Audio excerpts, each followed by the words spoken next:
Hello everyone, I am Haunting Stories, and I am here to help you today. I know you use this video to fall asleep, so before that, please like the video and subscribe to the channel. Also, tell me where you are from and what time you are watching. Now, get comfortable and relax.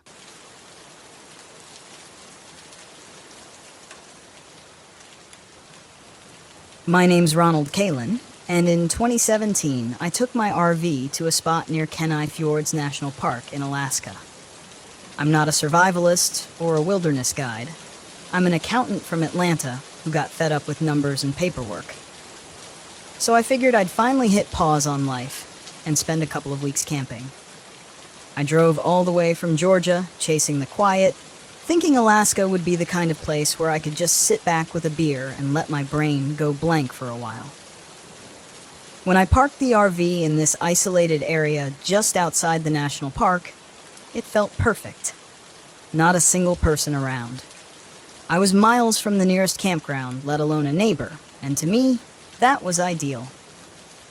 I was setting up my little oasis when I noticed a couple of things off the bat that didn't sit right. The first was the absence of wildlife. I mean, it's Alaska. Bears, moose, the whole lot, but around me, nothing.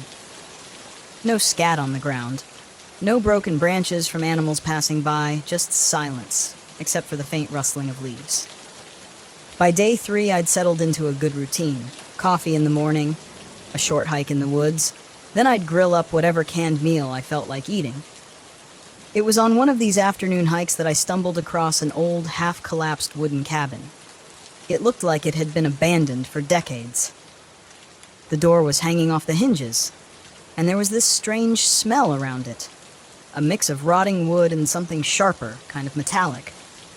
I figured it was rust from some old tool or metal scrap inside, so I brushed it off. But something didn't sit right with me. There were bits of clothing scattered around the area. Shirts, old jackets, even a pair of jeans. It looked like they'd been there for years, frayed and faded by the weather. I don't know why, but I felt a chill. Part of me thought I should turn back, but another part, maybe the accountant side that just needs answers, thought I should go inside and take a look around. The interior was even worse. Dirt was caked on every surface. The floor was covered in what looked like animal bones. Small ones, maybe birds or rabbits, and that same metallic smell was stronger now. I looked up and noticed something hanging from the ceiling. It was a hook, the kind you'd see in butcher shops. It didn't belong there, not in the middle of a forest. But it was there all the same, swaying slightly as if disturbed by some breeze that I couldn't feel. At that point, I decided to head back to the RV. I figured it was best to keep my distance from whatever strange things were left behind in that place. But when I stepped out of the cabin, I could have sworn I heard footsteps, faint and dragging behind me. I stopped, turned around, and waited. But nothing appeared. The forest around me was dead silent again. Back at the RV, I tried to shake off the feeling, telling myself I'd just psyched myself out. That night, though, I barely slept. I had brought a shotgun with me just in case of wildlife, and I kept it by my side. Every little noise outside felt amplified, like something was creeping around just out of sight. I told myself I was just being paranoid. Morning came, and I felt a bit stupid. I decided to spend the day fishing in a small creek I'd passed earlier, trying to distract myself. But even out by the water, that eerie silence remained. No birds chirping, no fish biting, just the occasional snap of a twig somewhere behind me, which I tried my best to ignore. The thought that maybe I wasn't alone out here crept up more than once, and I started questioning if maybe I'd made a mistake coming out this far. Then, later that evening, as I was grilling up some fish, I caught a glimpse of movement from the corner of my eye, just on the edge of the tree line. I squinted, trying to make out what I was seeing, but all I could make out was a figure. A man, maybe, crouching low, watching me. He was dressed in what looked like layers upon layers of dirty clothes, all torn up and mud-streaked, his face partially obscured by a tangle of hair. He was still as a statue, just watching. I shouted out to him, trying to play it cool, asking if he was lost, but he didn't respond. Instead, he slowly ducked back into the trees, disappearing without a sound. Every instinct told me I needed to pack up and leave. But stubborn as I was, I convinced myself that he was probably just some harmless drifter. I thought if I ignored him, he'd go away. The next night, things escalated. I woke up around 3 a.m. to a scraping noise coming from outside. It was a slow, dragging sound, like something was being pulled along the side of the RV. I froze, gripping the shotgun tighter than ever, listening. The scraping moved along the length of the vehicle, stopping right outside the window next to my bed. I didn't dare look out. For a solid hour, I just lay there sweating, listening to the faint scratching on the metal. Then, silence. I finally drifted off, hoping I'd imagined the whole thing. But in the morning, when I stepped outside, there were muddy handprints smeared along the side of the RV. That was enough for me. I started packing up my stuff, thinking I'd head back to the main road and find a new spot, maybe closer to a town. But as I loaded the last of my things, I spotted him again, standing a few yards away by a cluster of birch trees, staring at me with this blank, almost curious expression. He was holding a long, rusty blade, one that looked like it had seen far too much use, and his clothes were even filthier than before. I didn't think. I raised the shotgun and aimed at him, shouting for him to stay back. He just smiled, a slow, unsettling grin, and started to walk toward me, dragging that blade along the ground. I fired a warning shot into the air, hoping he'd take the hint. But he kept coming, unfazed, picking up speed. At that moment, I knew I couldn't just wait around. I ran back into the RV, locked the door, and fired up the engine. But the man lunged at the driver's side window, slamming his fist against it, that rusty blade scraping along the glass. I stomped on the gas, swerving as he clung to the side, banging on the window, his face pressed against it with that same terrifying smile. The RV lurched forward, finally throwing him off balance, and I sped down the dirt road, not daring to look back. After what felt like an eternity, I hit the highway, my heart still pounding. I didn't stop until I reached a gas station miles away, where I could finally breathe. The police in Anchorage were polite, but skeptical. They took down my statement and checked out the muddy handprints on the RV, but all they could offer was a half-hearted promise to patrol the area. They didn't even sound like they believed me. Later, out of curiosity, or maybe just out of fear, I did some digging. I found a couple of stories about a man named Gideon, who was known to lurk in those woods. Rumored to be some kind of deranged hermit who'd lived there for decades. People said he'd lost his family in a hunting accident and went off the deep end, becoming obsessed with cleansing the forest of outsiders.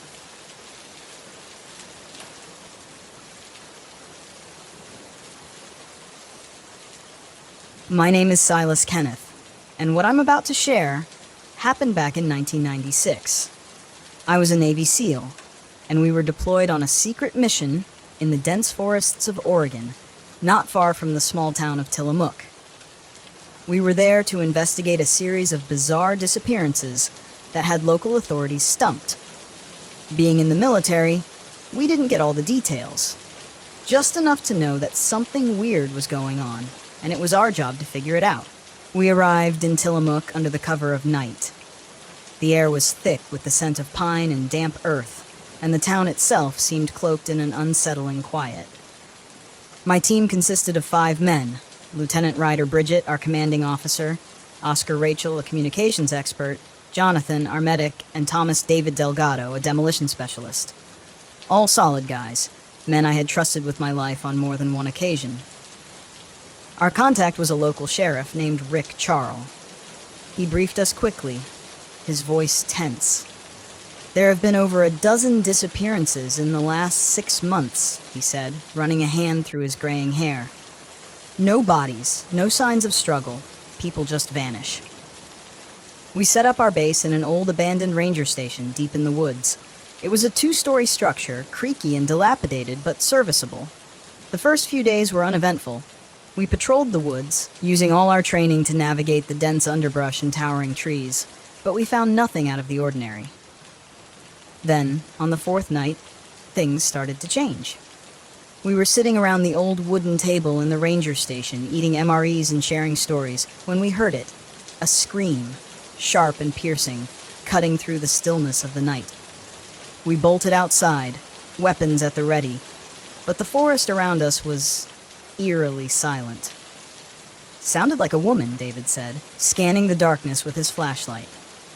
"Stay alert," Bridget ordered. "We're not alone out here." We didn't find anything that night, but the scream lingered in our minds. The next day, we split into pairs to cover more ground. Bridget and I took the northern sector, while the others spread out to the east and west. We trudged through the forest, the undergrowth thick and unyielding, moving in silence, our senses on high alert. After a few hours, we came across an old cabin, half hidden by moss and vines. It looked abandoned, but we decided to check it out. The inside was musty and dark, filled with broken furniture and decaying debris. As we cleared each room, we found nothing but dust and shadows, until Bridget called out, "David, over here." In the corner of what seemed to be the living room was a trapdoor.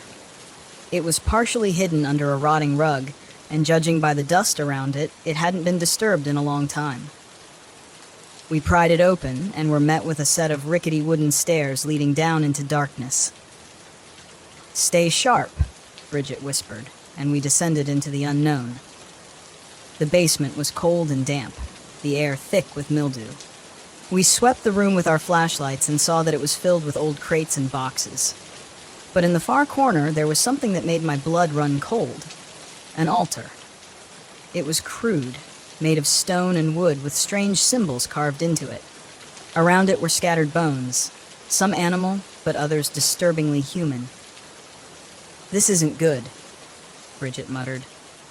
"We need to get the others." We hurried back to the ranger station and relayed what we'd found.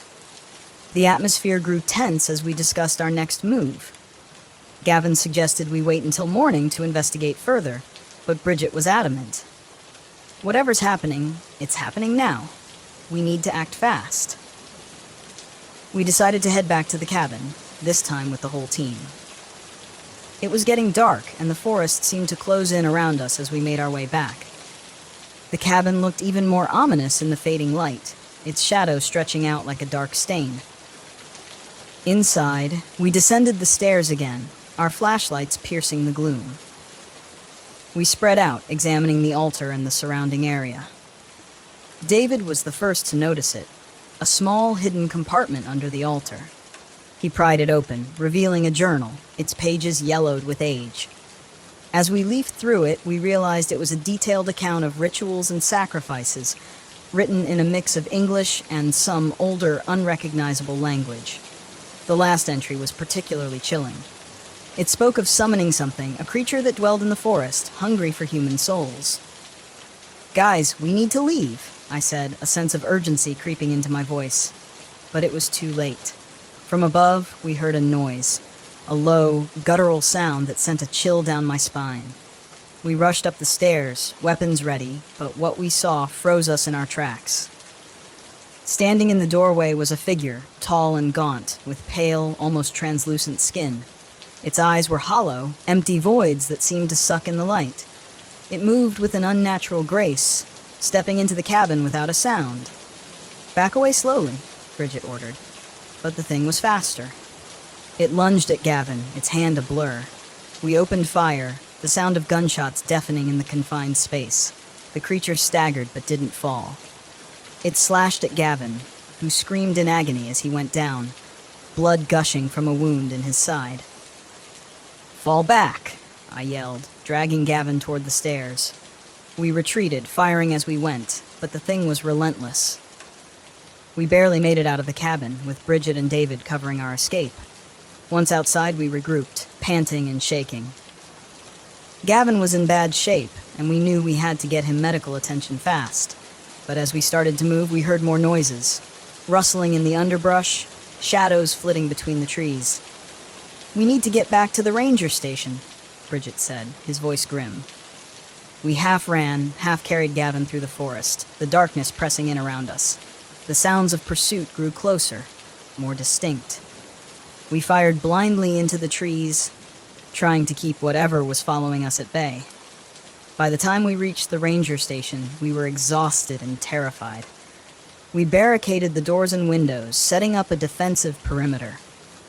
Gavin was fading fast, his breathing shallow. David did his best to patch him up, but we all knew it was a losing battle.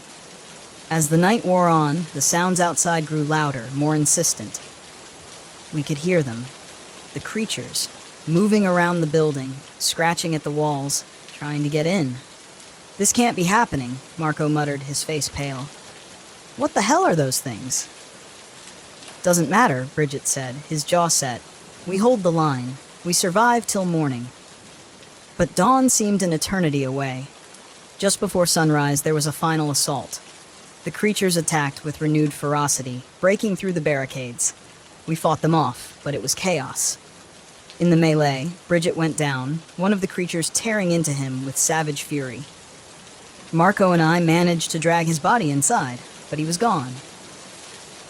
By the time the first light of dawn broke through the trees, the creatures had retreated, leaving us battered and broken. Reyes was dead. Bridget, too. Only David, Marco, and I were left, and we were barely hanging on. We made our way back to Tillamook, each step a struggle. The townspeople stared at us, their faces a mix of horror and pity. Sheriff Dobbins met us, his expression grim. What happened? He asked. I told him everything, sparing no details. He listened in silence, then nodded. I'll take care of it. You boys did your best. In the aftermath, there were no answers. The disappearances stopped, but the town was left with an unspoken fear. Even now, years later, I can't forget the eyes of that creature, the emptiness that seemed to swallow everything. And every time I close my eyes, I hear the rustle of leaves and wonder if one day it will come for me too.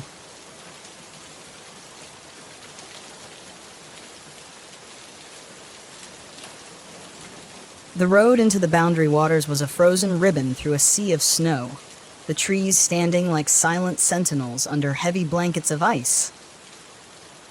The RV's heater hummed steadily, but even that couldn't keep the biting cold out. I was deep into the wilderness now, the place I'd picked to spend a week. Just me, the frozen lake, and the stillness of winter. I'd been coming to places like this for years, ever since the accident. The solitude was the only thing that seemed to quiet my mind. This time, I was here to ice fish, maybe snap a few photos for my nature blog, but mostly, I was here to prove to myself that I could still handle it. The cold, the isolation, the memories. I pulled the RV to a stop by a small frozen lake I'd scouted on a map. It was miles away from the nearest town, completely off the grid, just how I liked it. I stepped out into the icy air, my breath fogging in front of me as I took in the sight. The lake was a vast white expanse, the ice thick enough to drive on, stretching out into the distance where the trees disappeared into a blur of white. Perfect. I set up camp quickly, parking the RV near the shoreline and gathering my gear for ice fishing. The cold had a way of creeping into your bones out here, but I didn't mind. I was used to it. I grabbed my auger, trudged out onto the ice, and started drilling a hole. The sound of the blade biting into the ice echoed through the stillness, sharp and harsh against the quiet of the wilderness. Then I heard it. A deep, low rumble that seemed to come from beneath the ice. I paused, the auger still in my hands, and listened. The sound came again, a low, distant vibration like the ice shifting far beneath the surface. I'd heard ice groan before. Anyone who spends enough time in the cold knows the sound of a lake adjusting to the freeze, but this was different. It was deeper, longer, almost like something was moving down there. I brushed it off and kept drilling.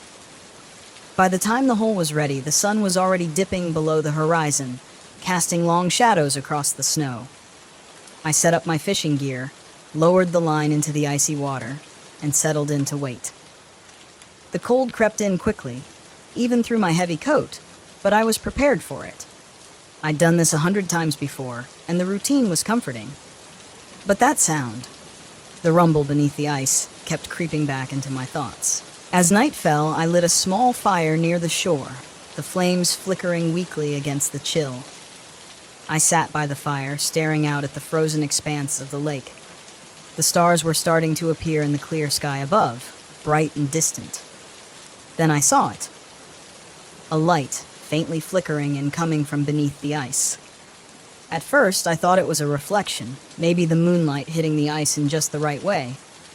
But as I watched, the light moved slow and steady, as if something was drifting beneath the surface.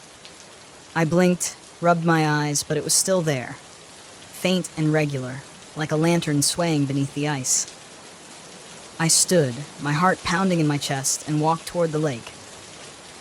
The light seemed to pulse, growing brighter for a moment, then dimming again, always moving, always just out of reach. I tried to rationalize it. Maybe it was a trick of the light or a reflection of something from the sky. But deep down, I knew better. There was no one else out here, no one who could be moving under the ice. The rumble came again, louder this time, vibrating up through the soles of my boots. I took a step back, suddenly feeling exposed out there on the open ice. The wind picked up, howling through the trees, and I turned back toward the RV, my mind racing, the light, the sound. Something wasn't right. The next morning, I couldn't shake the feeling that something was wrong. I went back out onto the lake, determined to make sense of it all. The sun was barely up, and the cold was more biting than ever. As I walked, I glanced back toward the hole I drilled the day before. Something was off. There, by the edge of the hole, was a long, jagged crack running across the ice. The crack hadn't been there yesterday. It snaked out in a jagged line, as if something had pressed up from below.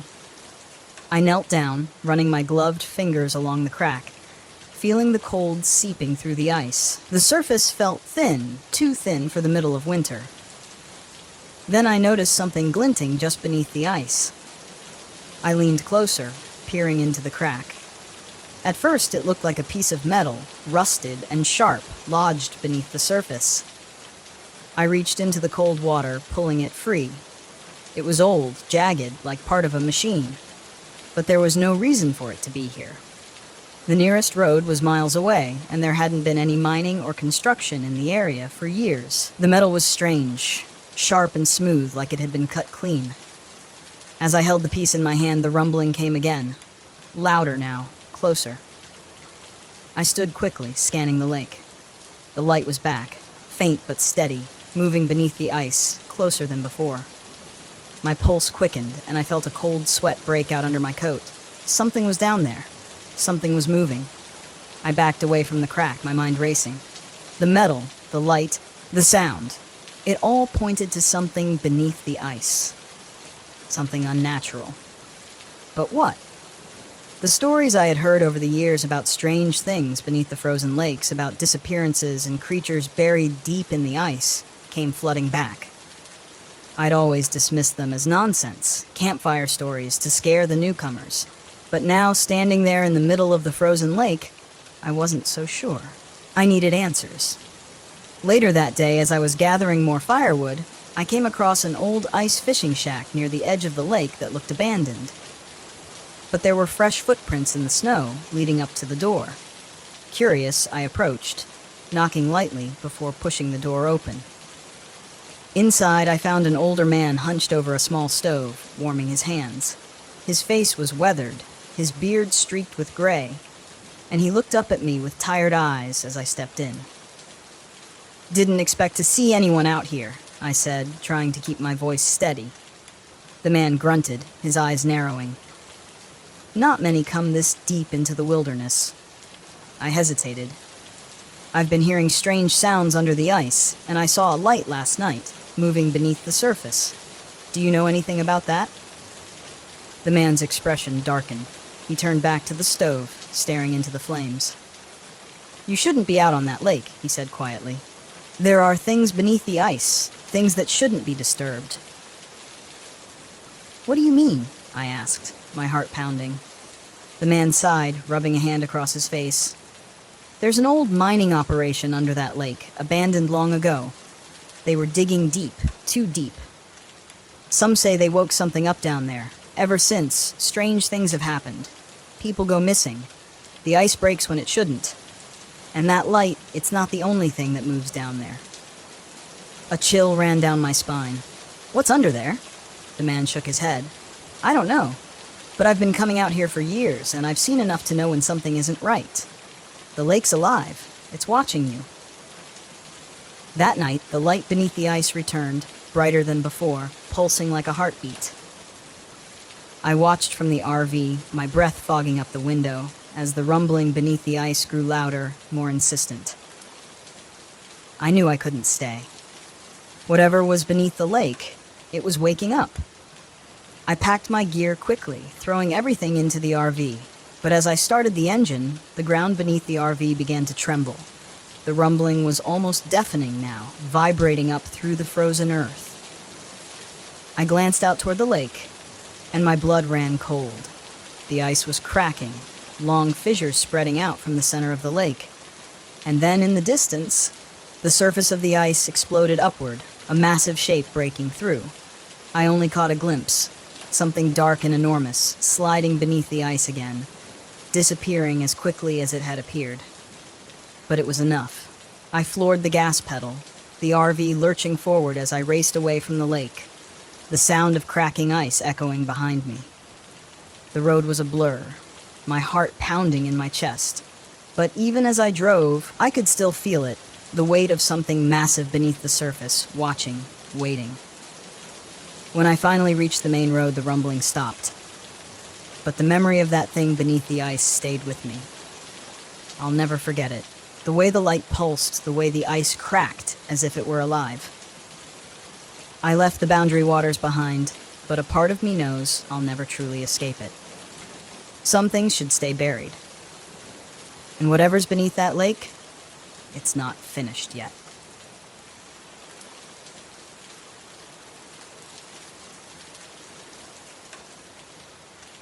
My name is John Mabel, but most people call me Danny. I was 43 when I drove my RV deep into the heart of Withloochee State Forest, looking for solitude. What I found instead was something I can't explain, something that should never exist. I had been a firefighter for nearly 17 years before I quit, not by choice. My last call had ended in tragedy, a house fire that took my partner's life. I got out, he didn't. Survivor's guilt, they called it. I just called it a nightmare I couldn't wake up from. So I decided to disappear for a while. Park my RV somewhere off-grid where no one could find me.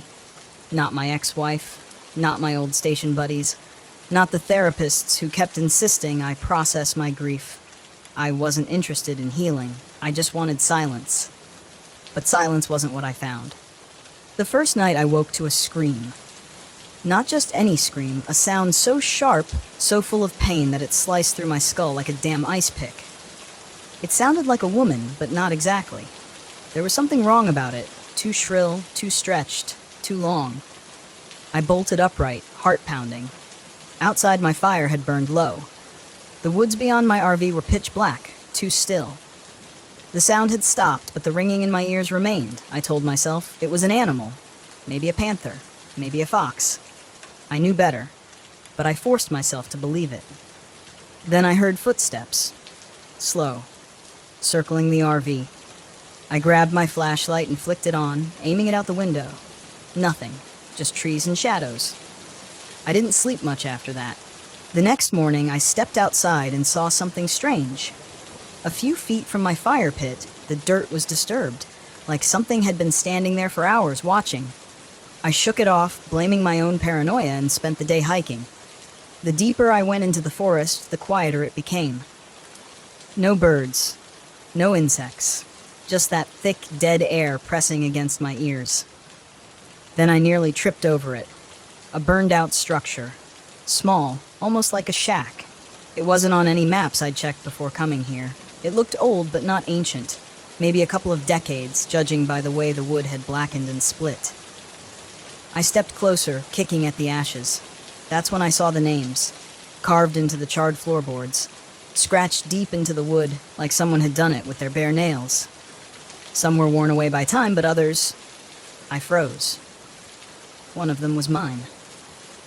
John Mabel. I stepped back fast, my pulse hammering. I'd never been here before. No one knew I was here.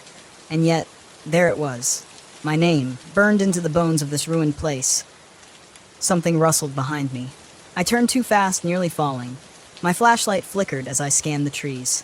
Nothing. But then, through the dense undergrowth, I saw it, a figure, watching me. It was only there for a second. Just a flicker of movement before it melted into the shadows. But my gut twisted at the shape of it. The way it stood, the way it leaned, just a little too far forward, like it was waiting for me to speak first. I didn't. I ran.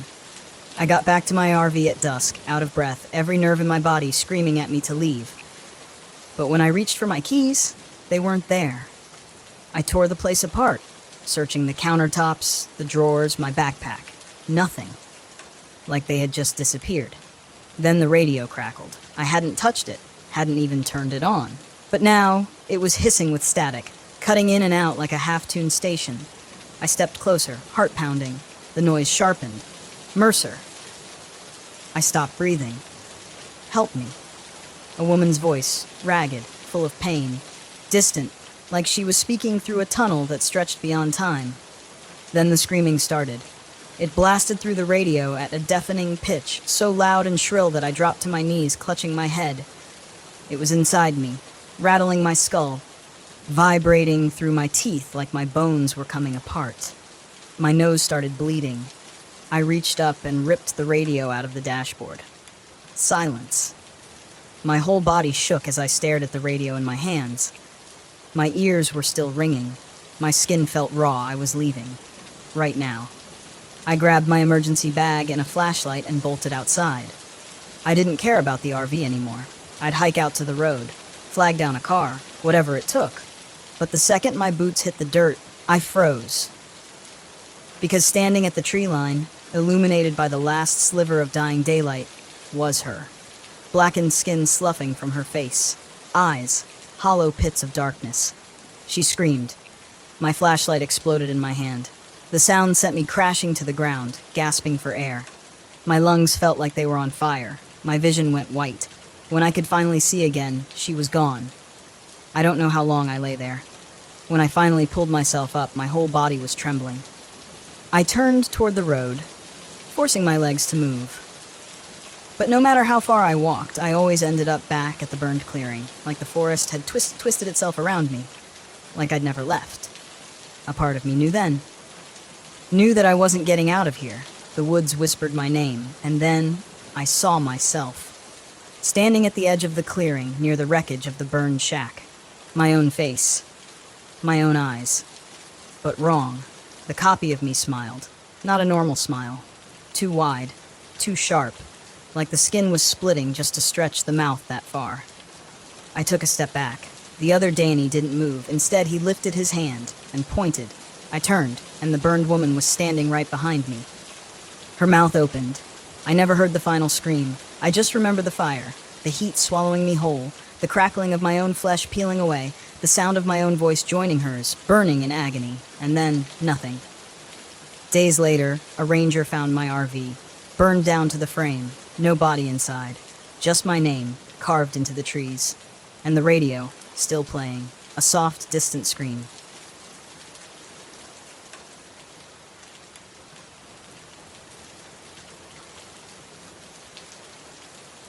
The road into the Adirondacks was long, winding, and empty, just how I liked it. After a few hours of driving, I pulled the RV off the narrow trail and into a small clearing by the lake.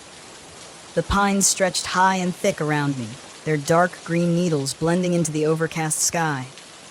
This was exactly what I needed, complete isolation. No people, no noise, just the quiet of the forest and the sound of my own thoughts.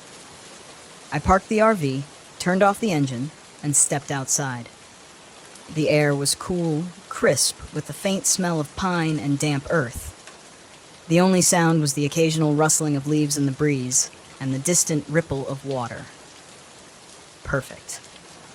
This place would give me the quiet I craved, a chance to think without the distractions of civilian life. Ever since leaving the military, I'd been chasing peace, and this felt like it could be the spot where I'd finally find it. I grabbed my gear and went about setting up camp. It didn't take long. I'd done this enough times to know the routine. Gather firewood, get a small fire going, and make sure the RV was ready for a night out in the wilderness. As I made my way through the trees, something caught my eye. On one of the nearby trunks, there was a strange marking, a crude carving of a figure, long and thin, etched into the bark. I frowned, running my fingers over it. Just a kid's prank, I figured, probably a bored hiker from weeks ago. But as I moved through the forest gathering wood, I found more of them, carved figures on the trees, all tall and slender, stretching higher than any human could reach. It was strange, but I wasn't here to think about strange things. I was here to forget. By the time the sun set, the fire was crackling softly, casting flickering light across the clearing. I settled in next to the warmth, staring out at the darkening forest. There was a peace in the solitude, something comforting about being alone with the sounds of the wilderness. But as the night wore on, I started to notice something. The forest was too quiet. No rustling leaves, no night animals scurrying about, just silence. And then, just beyond the edge of the firelight, I heard it. A soft rustling sound, like something moving through the underbrush. I sat up, scanning the darkness with my flashlight. Nothing. The beam of light cut through the trees, but there was no movement, no sign of anything unusual. I shook my head. "You're just on edge," I muttered to myself, trying to dismiss the tension building in my chest. The wilderness could play tricks on you if you let it. I knew that better than most. I was here to clear my head, not to let it run wild. But then I saw it. At the edge of my vision, just for a split second, something moved, tall, thin, just beyond the trees. I jumped to my feet, gripping the flashlight tighter, and aimed the beam toward where I'd seen the figure. But there was nothing, only the dark outline of the pines swaying slightly in the wind. I stood there, heart pounding in my chest, every muscle tense, waiting for something to step out of the shadows. But after a long moment, the rustling stopped, the trees swayed, and the forest fell back into its unsettling quiet. I forced myself to sit back down, staring into the fire, trying to shake off the feeling that someone, or something, was watching me. The next morning, I woke early, determined to shake off the nerves from the night before. I grabbed my gear and decided to hike deeper into the woods.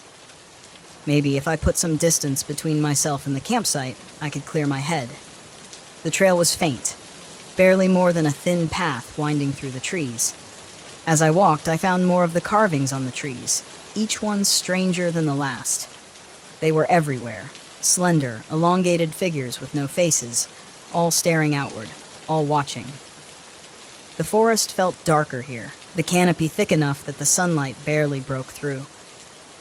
About an hour in, I reached a ridge overlooking the valley. The view was stunning.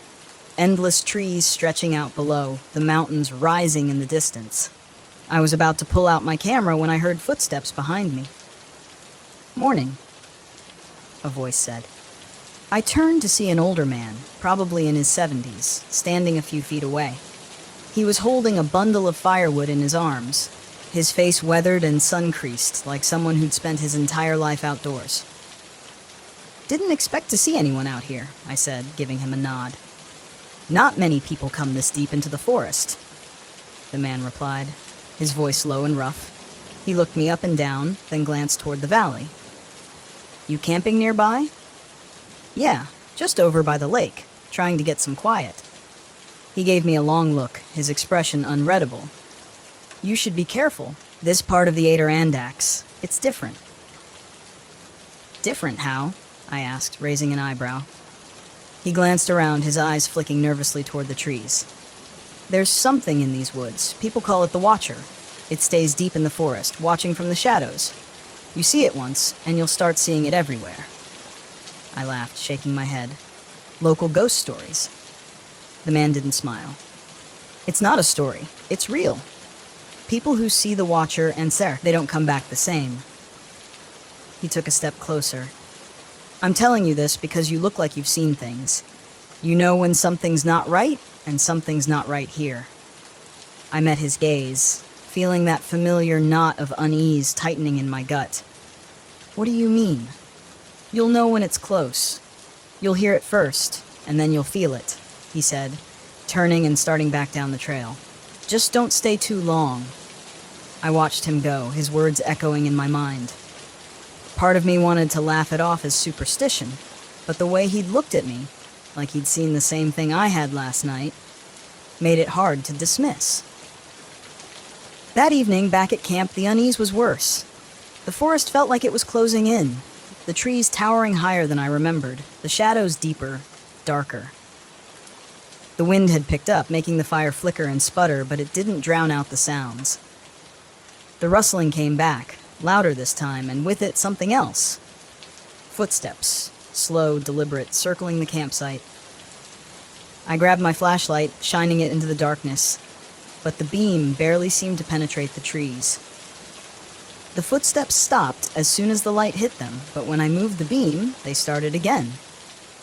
I stood, turning in a slow circle, the flashlight in one hand and my knife in the other. My pulse was pounding, adrenaline kicking in. Every instinct I had screamed that something was wrong, that I wasn't alone out here. But no matter how hard I looked, I couldn't see anything. And then, just beyond the firelight, I saw it. A figure, tall and impossibly thin, standing between the trees. Its body was almost skeletal, its limbs too long, its head bent slightly as if it were watching me from above. Its eyes, or where its eyes should have been, were hollow, dark pits that stared right at me. My blood ran cold. I took a step back, my breath catching in my throat. The figure didn't move. It just stood there, watching, its presence pressing down on me like a weight. "Who are you?" I called out, my voice shaking despite myself. The figure didn't respond. It stayed still, silent, its form almost blending into the shadows. I raised my knife, backing toward the RV.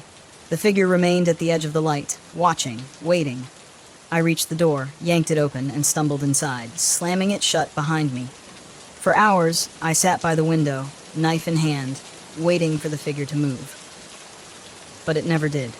It just stood there, barely visible in the darkness, its hollow eyes fixed on the RV. At dawn, the figure was gone, but the carvings had multiplied, dozens of them surrounding the campsite. The same tall, thin figures etched into the trees like a silent army. I didn't waste time. I packed up everything, threw it into the RV, and started the engine. As I drove away, the carvings seemed to watch me, following me down the narrow trail, their hollow eyes staring. I didn't stop until I was miles away from there, the forest shrinking in the rearview mirror. But even as the trees thinned and the road stretched out in front of me, I couldn't shake the feeling that the watcher was still out there, somewhere in those woods. It was still watching, and maybe it always would be.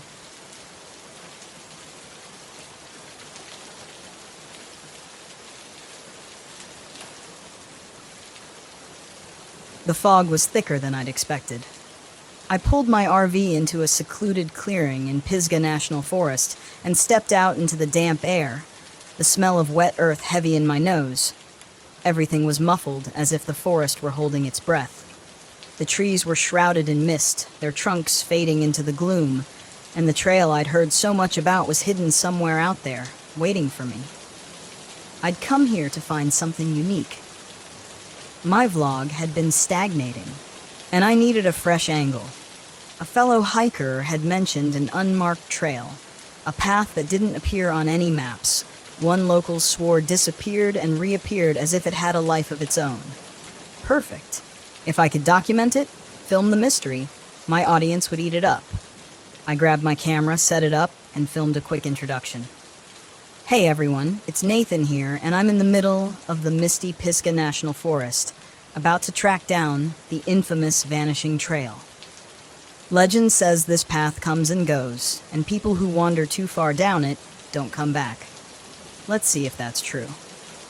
I packed up my gear and set off into the fog. The forest was silent, the only sound my boots crunching on damp leaves.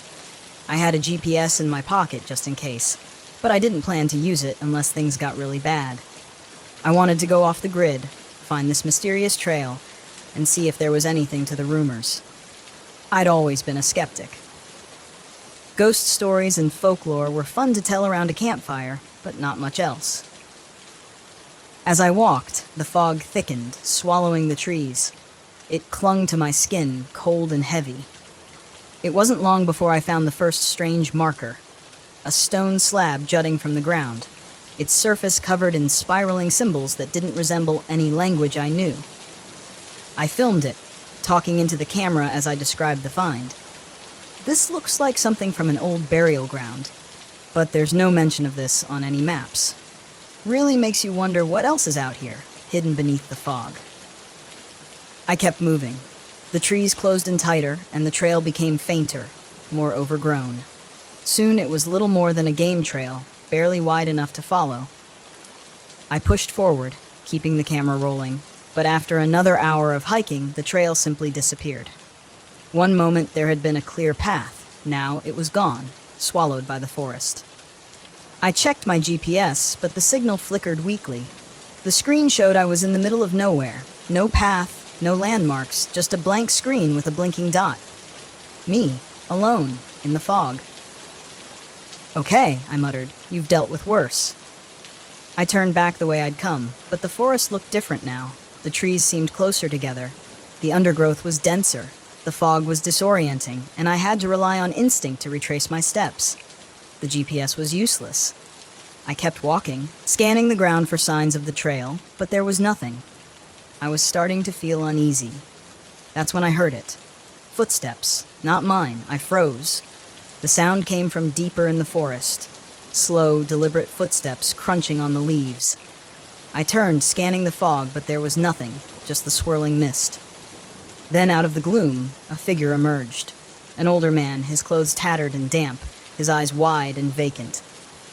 "Hey," I called, my voice echoing through the stillness. "You lost too?" The man looked at me for a moment, then shuffled forward.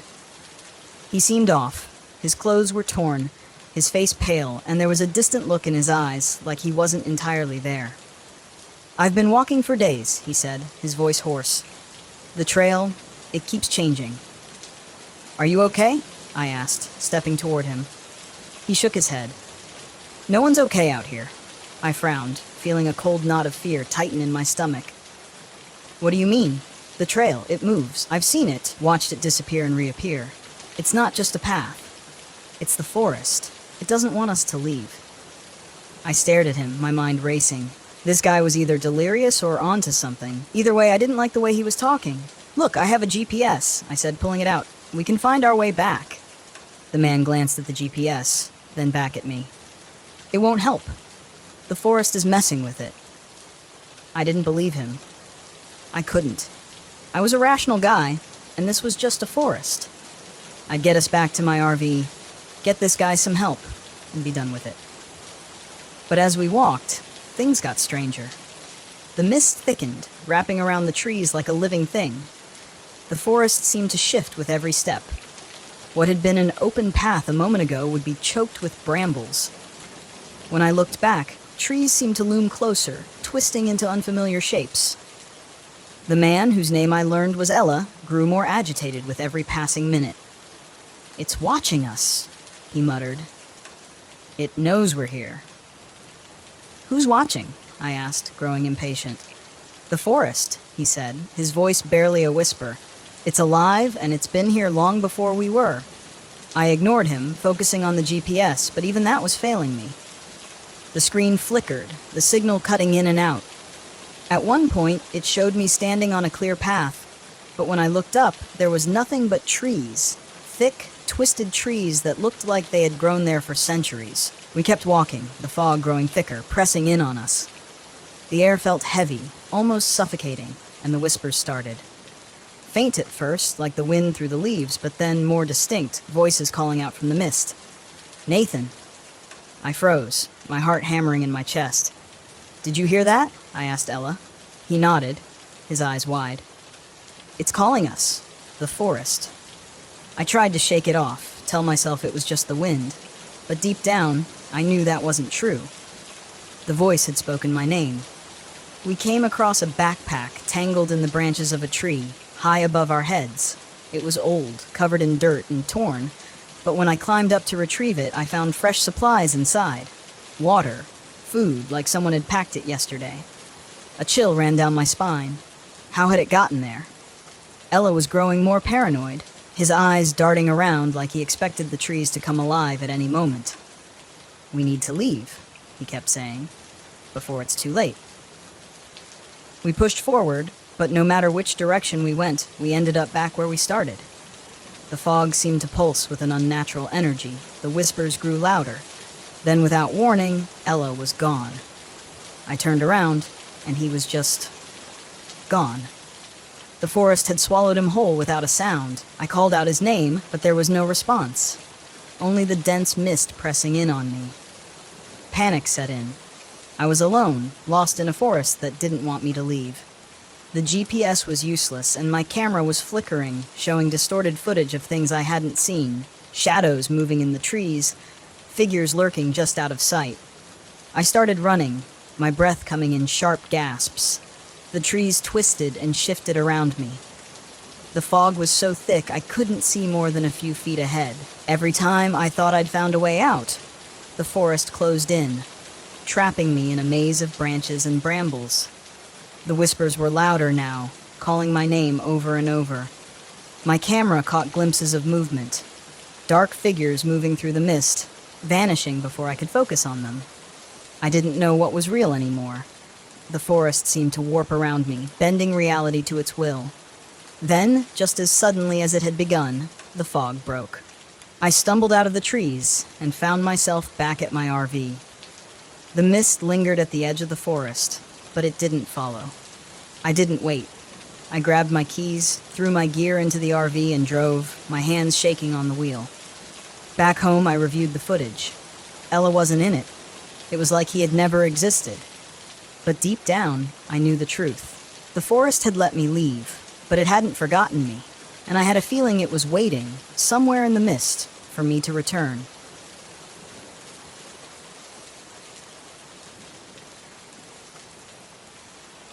The forest had never felt so thick, so claustrophobic. I had been on the road for weeks, traveling up and down the East Coast in my RV, looking for some peace. It was supposed to be a reset, a break from the grind after getting laid off from my tech job. I thought getting away from everything would give me a fresh perspective, but the road had only left me more exhausted. It was like I couldn't find what I was searching for, and I didn't even know what that was anymore. That's how I ended up in Ocala National Forest. It was early fall, and the place was practically deserted. The few tourists had already left, leaving the humid air and endless stretches of swamp and pine all to me.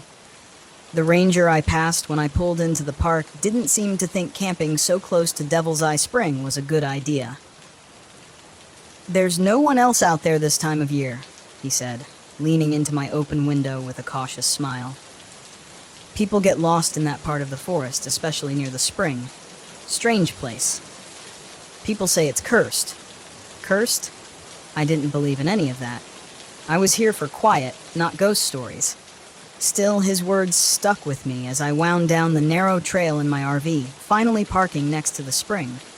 The water was still and black, perfectly round, like the eye of some sleeping giant, with tall cypress trees surrounding it like ancient sentinels.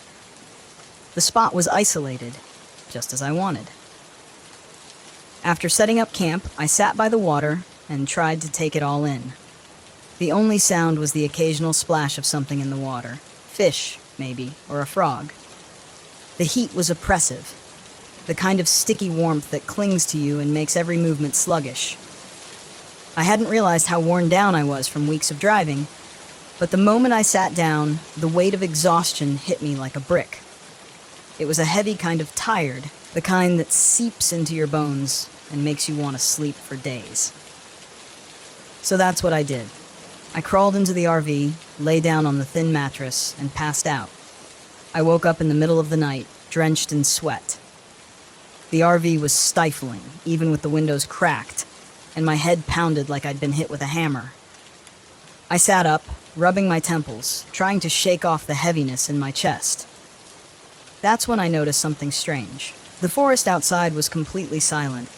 Not even the usual night sounds of crickets or frogs. It was as if the entire world was holding its breath. I tried to brush it off. Maybe it was just the thick humidity dampening the sound. But then, in the stillness, I heard it. A soft whisper, faint and distant.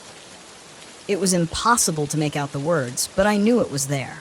My pulse quickened. Who else would be out here in the middle of nowhere?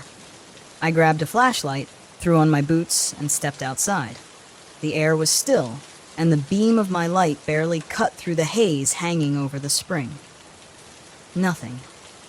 I circled the RV once, shining the light over the trees, half expecting to catch someone watching me from the darkness. But there was no one. Only the trees looming like shadowy figures in the mist. The whisper came again, this time closer. My skin prickled, and I pointed the flashlight in the direction of the sound. As the beam caught the nearest tree, I froze. There, carved into the bark, was an intricate spiral. It was faint, but I could see the markings etched deep into the wood, swirling inward like some ancient symbol. I hadn't noticed it when I arrived, but now it was unmistakable. "What the hell?" I muttered, running my fingers over the grooves. The texture was rough, jagged, fresh. Whoever had carved it had done it recently. But why? A chill crept down my spine, the kind that sticks with you even in the thick Florida heat. I backed away from the tree and went inside the RV, locking the door behind me. The next morning, I tried to shake it off. Maybe it was a prank or some kind of tribal marking that had been there for years.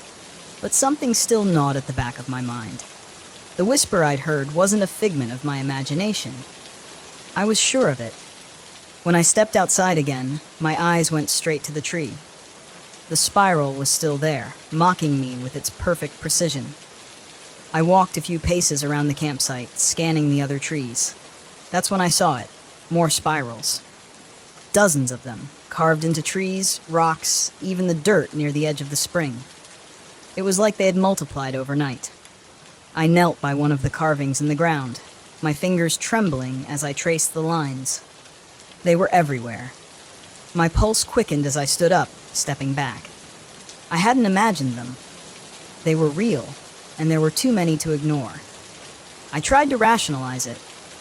Maybe the ranger had mentioned something about Native American tribes that once lived in the area. These carvings could be remnants of some ancient ritual or custom. But the more I looked at them, the more unsettled I became. I grabbed my phone, hoping to research the symbols, but when I turned it on, the screen flickered and died. I checked the time on my watch. It blinked nonsensically, stuck on 12, no matter how many times I reset it. It wouldn't budge. Time was frozen, just like the forest around me. The air felt heavier as the hours passed, like something was pressing down on me. The whisper returned, no longer distant but close. Too close. It followed me wherever I went, slipping in and out of the thick, humid air, just out of reach. I could feel it in my bones. Something was watching me. That night, the dream started. I was lying in the RV, the air thick and suffocating, when I felt it. A presence standing over me, its breath hot against my skin. I tried to move, but I was paralyzed. My limbs refused to cooperate. I could feel its eyes on me, burning into my skull. Then came the whisper, low and guttural, words in a language I couldn't understand, but the intent was clear. I was marked. I woke up gasping, my heart pounding, the sheets soaked in sweat. The RV was stifling again, but I couldn't shake the feeling that I wasn't alone. My eyes darted to the window, half expecting to see something staring back at me. The markings were spreading. They weren't just outside anymore. They were inside the RV, on the walls, on the floor, even on my skin. I tore off my shirt, running to the small mirror by the sink. There, on my chest, was a spiral. Faint, but unmistakable. My hands trembled as I traced the lines etched into my flesh. My mind raced, the curse, the ranger's warning. It was all real. The whispers were louder now, relentless. They filled my head, demanding my attention. I stumbled out of the RV, gasping for air, trying to escape the suffocation and the presence that had followed me. But no matter how far I ran, the whispers followed. I found myself standing at the edge of Devil's Eye Spring, my chest heaving. The whispers swirled around me. The markings on the trees seemed to glow in the moonlight, pulling me toward the water. My reflection in the still surface was distorted, twisted, as if the thing inside me was staring back. I knew what I had to do. I grabbed a rock, sharp enough to cut, and slashed across the markings on my chest, trying to break the curse. Blood dripped into the water, staining the surface. But the whispers didn't stop. They grew louder, more insistent, as if the forest itself was angry. I fell to my knees, clutching my chest, feeling the burn of the cut mixing with the spiral. I could hear them now, the marked ones, the spirits of those who had come before me, trapped in the same cycle, marked by the same curse. They were waiting for me to join them. I don't remember how I got back to the RV. The next thing I knew, I was driving, the road stretching out in front of me, the forest blurring into the distance. The whispers were gone, but the sense of dread remained, a heavy weight in my chest. I thought I had escaped. I thought the ritual had worked. But when I glanced down at the dashboard, my blood ran cold. There, carved into the plastic, was a small, intricate spiral. I was still marked, and I knew the forest wasn't done with me yet.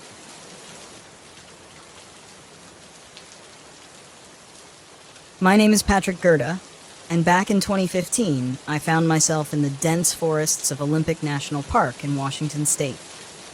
I'd always been a city guy, but after my divorce, I thought some fresh air might do me good. So I packed my gear and headed out for what I hoped would be a peaceful week of hiking, and maybe finding myself along the way. I arrived at the park on a crisp Monday morning. The towering evergreens and the scent of pine were a welcome change from the exhaust fumes and blaring horns of Seattle. As I hoisted my backpack, I couldn't help but chuckle at myself. Patrick, I thought. A middle-aged man trying to play Bear Grylls. What's next, wrestling a cougar? Little did I know how ironic that thought would be. The first day was uneventful. I set up camp near a bubbling stream, fumbled with my tent poles like a novice, and eventually got everything in order. That evening, I sat by the fire, roasting a marshmallow on a stick. It burned to a crisp, almost instantly. Well, that's one way to cut calories, I muttered, tossing the charred lump aside. The next morning, I decided to hike deeper into the forest. The trail was less worn here, and the sounds of nature grew louder as the noises of other hikers faded away. Birds chirped overhead, and somewhere in the distance, I heard the faint rush of a waterfall. It felt good to be away from it all. Around midday, I stumbled upon an old cabin, seemingly abandoned. Its wooden frame was covered in moss, and the windows were clouded with grime. Curiosity got the better of me. Maybe I'll find a treasure map, or at least an old bottle of moonshine, I joked to myself. Pushing the creaky door open, I stepped inside. Dust motes danced in the shafts of light breaking through the cracked walls. An old table sat in the center, covered with yellowed newspapers dating back decades. One headline caught my eye. Local hunter disappears without a trace. I shuddered, but shrugged it off. Probably just got lost. Happens to the best of us, I mused. As I turned to leave, I noticed strange claw marks etched into the wooden doorframe. They were deep, and the wood looked freshly gouged. Must be a bear around, I thought. Great, just what I need. That evening, I set up camp a good distance away from the cabin. The sun was setting, painting the sky with hues of orange and pink. I was boiling some water for instant noodles when I heard a rustling in the bushes behind me. Deer. Please be a deer, I whispered. Suddenly, a rabbit darted out, scurrying past my campsite. I laughed, relief washing over me. Jumpier than a cat in a room full of rocking chairs, I said aloud, shaking my head. But the relief was short-lived. Minutes later, the rustling returned, louder this time. I grabbed my flashlight and shone it toward the noise. The beam caught a glimpse of something moving, something big, too big to be a deer. Who's there? I called out, trying to keep my voice steady. No response, just the sound of heavy breathing. I remembered the claw marks and felt a knot tighten in my stomach. So much for a peaceful retreat, I muttered. I decided to keep the fire going all night, adding more wood than necessary. The forest around me grew quiet, unnaturally quiet. Even the crickets had ceased their chirping. Sleep didn't come easy, but exhaustion eventually pulled me under. I awoke to the sound of snapping twigs. The fire had died down to embers, casting eerie shadows around the campsite. Peering out of my tent, I saw nothing at first. Then, on the edge of the clearing, I spotted it. A silhouette, hunched and massive. It moved with a predatory grace, muscles rippling under matted fur. The creature stood on all fours, but its back was arched, and its limbs were disproportionately long, like those of a hyena but far more robust. Its head turned in my direction, and even without clear light, I felt its gaze lock onto me. My heart pounded in my chest. "Stay calm, Patrick," I whispered. "It's just an animal. Maybe it's more scared of you than you are of it." Somehow, I doubted that.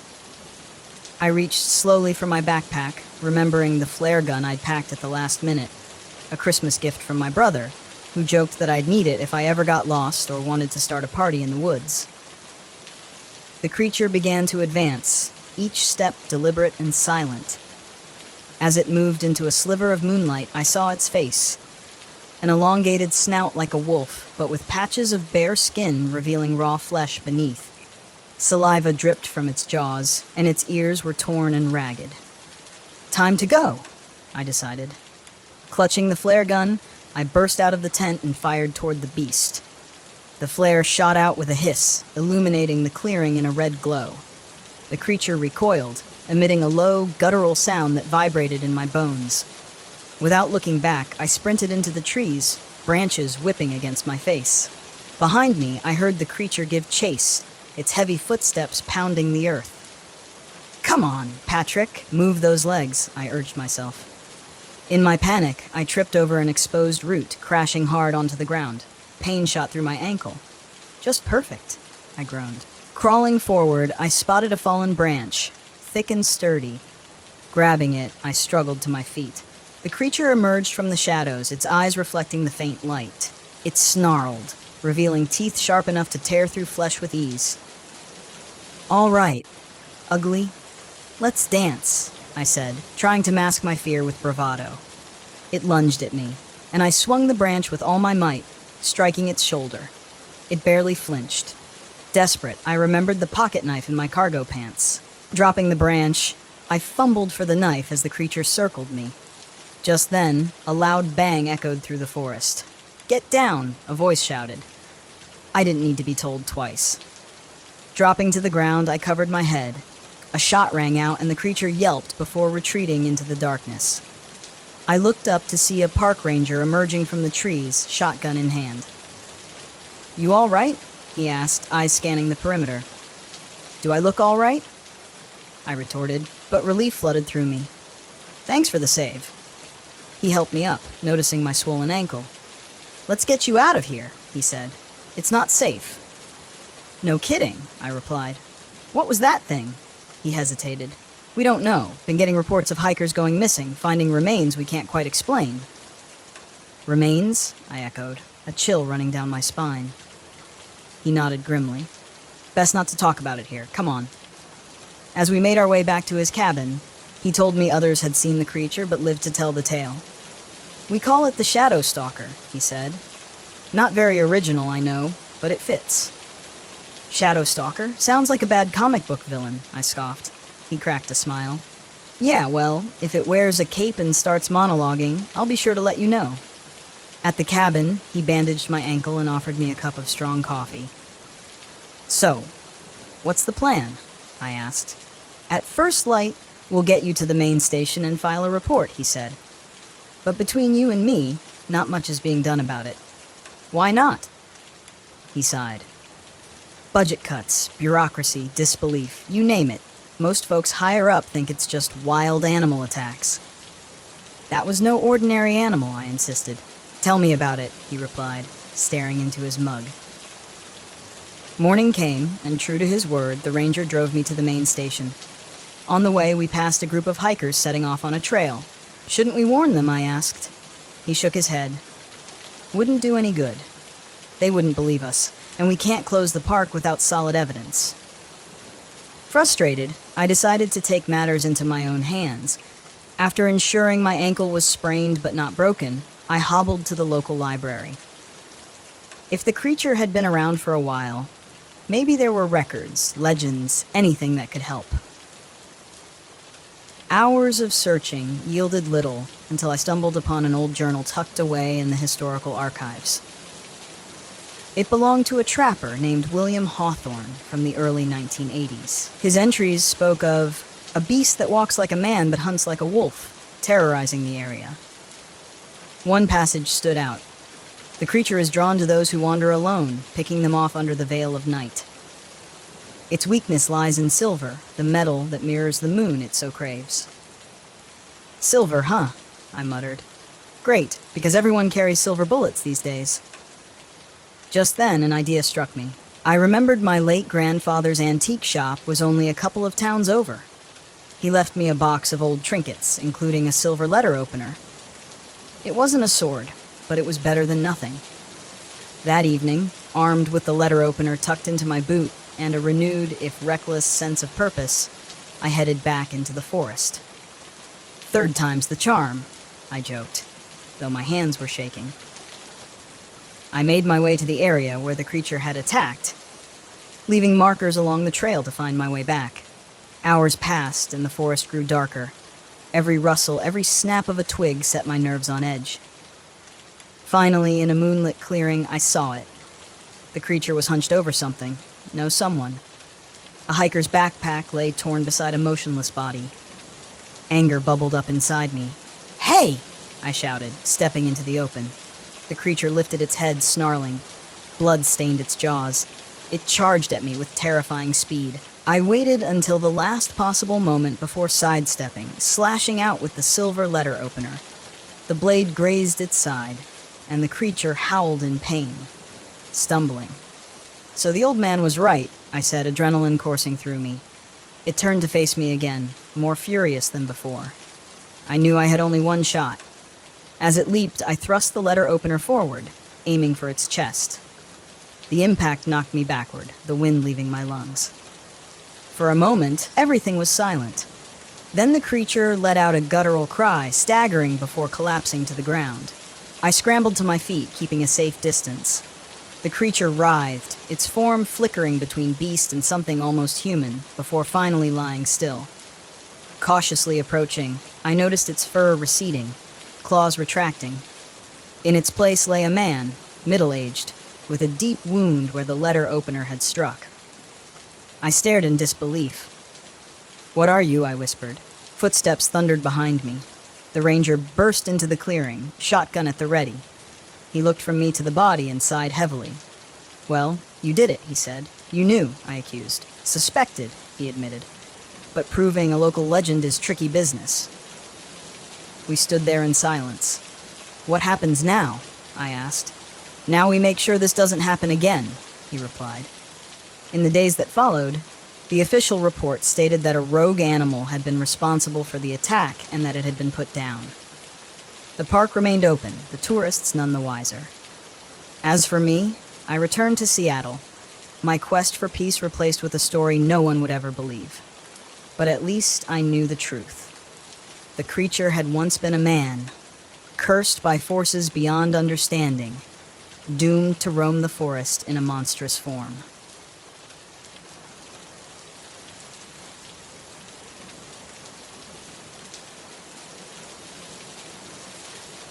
The forest around me was too quiet. I'd been sitting by the campfire outside my RV, immersed in the silence for hours, but now something felt off. The kind of off you feel in your gut before your brain catches up to what's happening. No wind, no rustling in the leaves, just dead stillness. That was the first thing I noticed when I pulled up to this remote campsite deep in Mount Hood National Forest. A place like this should have been full of life. Birds, insects, something. but the only sound was the crackle of the fire and the distant hum of the radio I'd brought along. I needed quiet after everything that had happened over the past year. I wasn't looking for distractions, just isolation. After my wife's death, nothing made sense anymore. People kept telling me I needed to move on, but the noise of life, the sympathy, the well-meaning advice, the friends who didn't know what to say, became unbearable. So I packed up and hit the road, hoping the wilderness would give me space to think, or maybe stop thinking altogether. I thought the forest would help. It had, until now. The radio's static broke the silence, a sudden burst of garbled noise that made me jump. I turned my head toward the RV, where the old ham radio sat inside. I hadn't even touched the thing in hours. It was an antique I'd brought along to mess around with in my downtime, but the signal had been dead all day. No stations, no chatter, nothing. Until now. I stood up from the fire, walked over to the RV, and ducked inside to check the radio. The static was louder, more insistent, like it was trying to form words but couldn't quite get there. I twisted the dials, searching for a clearer signal, but all I got was more white noise. Then, through the crackling, I heard it. A voice, faint and garbled, speaking numbers. 1, 3, 7, 8, 9. The numbers repeated over and over, mechanical and cold, like a voice from an old number station. It didn't make sense. I was miles from anywhere, and this was supposed to be a dead zone. No signal, no interference. The voice paused for a moment, then the numbers started again. 1, 3, 7.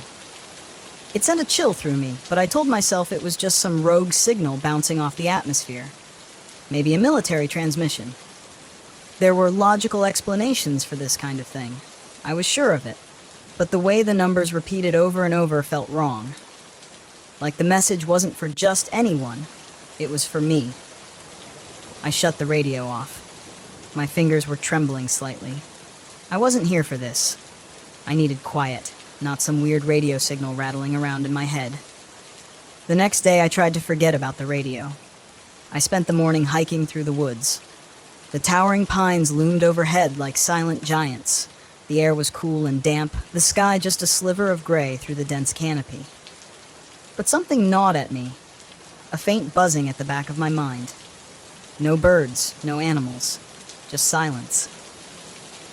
When I returned to the campsite, the radio was on again, static blaring from the speakers. I hadn't touched it. I stepped inside the RV, staring at the radio like it might come to life. The static was louder now, more intense. I could feel it in my bones, like the vibration from a low hum in the ground. And beneath the static, the numbers were back. 1, 3, 7, 8. I slammed my hand down on the off switch, killing the sound. My pulse was racing, my mind scrambling for an explanation. It had to be a glitch, something with the wiring, maybe a stray electrical signal. I'd worked with enough technology over the years to know that things sometimes did strange things when you weren't looking. But the numbers, the way they were so clear, so deliberate, I shook it off and stepped back outside, trying to push the growing unease away. That's when I noticed the man standing at the edge of my campsite. I hadn't heard him approach. He was just there, tall, scruffy, wearing a weathered jacket and a backpack slung over one shoulder. He looked like a camper, but there was something about the way he stood, stiff and tense, like he was waiting for something to happen. "Hey!" I called out, trying to keep my voice steady. "You lost?" The man looked at me, his face tight with anxiety. "I heard it too," he said. I froze, my heart skipping a beat. "Heard what?" "The signal. The numbers," he said, glancing toward the RV. "I've been picking it up on my own radio. It's not normal." My mouth went dry. "You've heard it too?" The man nodded. "I'm Ben," he said, stepping closer, his voice low. "I was camping a few miles down the road. I've been getting static, voices, weird electrical interference. My GPS stopped working. My cell phone drained to 0 in minutes." I swallowed hard, my mind racing. "What do you think it is?" Ben shook his head, his eyes darting toward the trees. "I don't know, but it's not natural. The way the signal moves, it's like it's getting closer." I didn't know how to respond to that. I was a man of logic, of science. Signals were signals. Glitches were glitches. But there was something about the way Ben spoke, the fear in his eyes that made my skin crawl. That night, the radio came to life again. I tried to ignore it, tried to focus on the campfire and the peaceful silence of the woods, but the static was louder than before. The numbers were clearer, more insistent. 1, 3, 7, 8. Ben was sitting across from me, his hands wrapped around a cup of coffee. His eyes constantly scanned the dark forest around us. He hadn't relaxed since he showed up, and I couldn't blame him. There was something wrong here, something I couldn't explain. "You think it's some kind of broadcast?" I asked, more to fill the silence than anything. Ben shook his head. "I don't think it's a broadcast at all." "What do you mean?" He hesitated, then leaned closer, lowering his voice. "I think it's a warning, or a signal from something out there." I stared at him, trying to process what he was saying. A warning from what? Before I could ask, the static on the radio cut out for a moment. There was only silence. The kind of silence that presses down on you, that makes your skin prickle with anticipation. Then a sound, a soft, rhythmic clicking, like something metallic tapping against wood. I grabbed my flashlight and pointed it toward the trees, but the beam only revealed darkness. The clicking grew louder, echoing through the forest, and then through the radio, a voice crackled to life. "We see you." My blood ran cold. Ben's eyes widened, his face pale.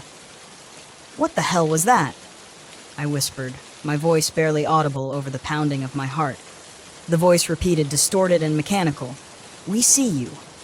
I stood up, the flashlight shaking in my hand. The clicking sound was closer now, coming from all around us, moving through the trees. The forest seemed to pulse with energy, the air growing thick and heavy like the atmosphere itself was alive. "I think we should leave," Ben said, his voice tight with fear. For once, I agreed. The next morning, I found Ben's tent abandoned. His gear was scattered around the clearing, but there was no sign of him. No footprints, no note. Just the cold, empty forest and the low hum of static that had settled into the air like a living thing. I tried to follow his tracks, but they vanished in the thick underbrush. It was like he'd walked into the trees and disappeared. The GPS on my phone was useless, spinning me in circles. The battery drained faster than I'd ever seen. The static in my ears grew louder the further I went, like the signal was inside my head, vibrating through my skull. The numbers were back too, repeating over and over, etched into my mind. 1, 3, 7. By midday, I stumbled across something I hadn't expected. An old, dilapidated radio tower hidden deep in the woods.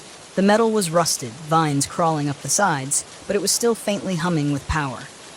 I climbed the tower, every step echoing in the stillness. My heart hammered in my chest. At the top, I found the source of the signal, a small glowing device pulsing with an eerie, cold light. It didn't belong here. It wasn't part of the original tower. It was something else, something foreign. I reached out and touched it, and the static in my head exploded. The numbers, the clicking, the voices.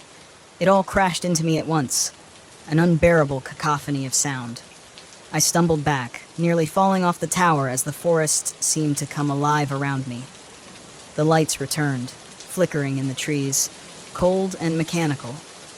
The clicking grew louder, more frantic, like something was chasing me. I ran. I don't remember how I made it back to the RV, but the lights followed me. The clicking never far behind. But I managed to get inside and slam the door shut. My hands were shaking as I started the engine, the device still clutched in my hand. As I drove away, the static began to fade, but the numbers never left me. They echoed in my mind, a constant whisper, even as the forest disappeared in the rearview mirror.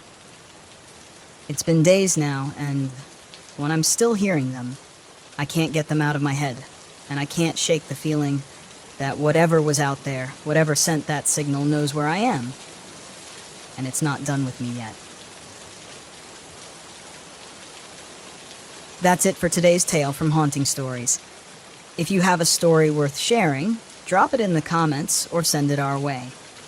Don't forget to subscribe and share with your fellow thrill seekers. As always, The Haunting Stories thanks you for unlocking today's tale. Until next time, the haunting awaits your return.